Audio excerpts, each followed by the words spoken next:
This is The Scoop for Wednesday. I'm Sean Canan with the WMNF News headlines.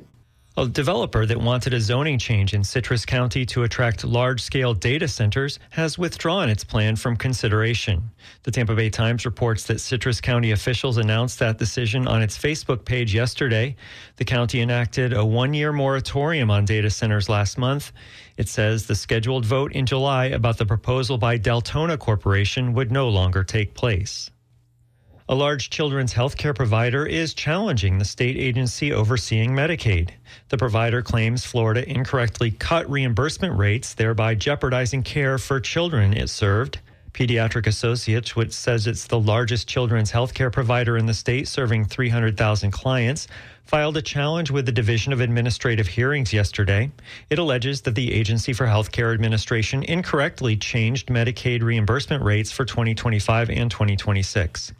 The filing states that if the issue is not corrected for the upcoming year's rates, the provider could have to drop services to Medicaid recipients.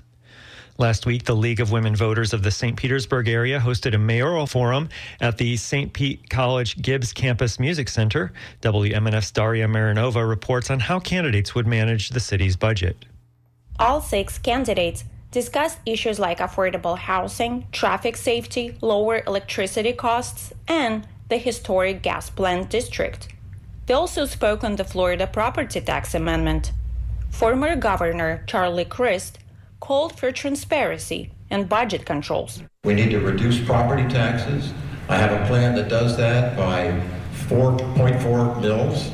That would save about $15 million a year for you, the taxpayer. Kevin Baddorf, the former president of the Shore Acres Neighborhood Association, suggested reviewing high salary positions and supported tax caps. I am in favor of the homestead exemption increase.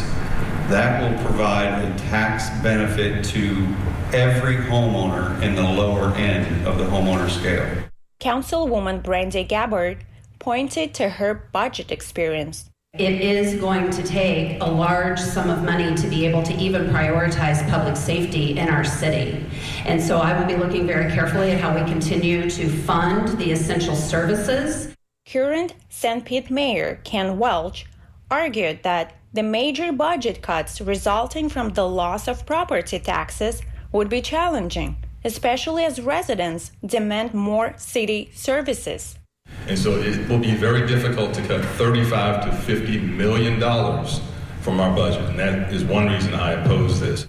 Ken Welch, Charlie Crist, Brandy Gabbard, Kevin Baddorf, Jim Large, and Maria Scruggs will face off in the August 18th primary.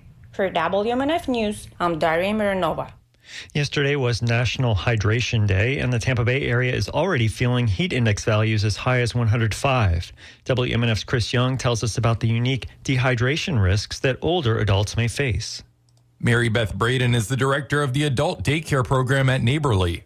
She works with seniors with significant cognitive impairment and says they carry unique dehydration risks. Their brain has changed. They don't have that sensor anymore that's telling them that they're thirsty.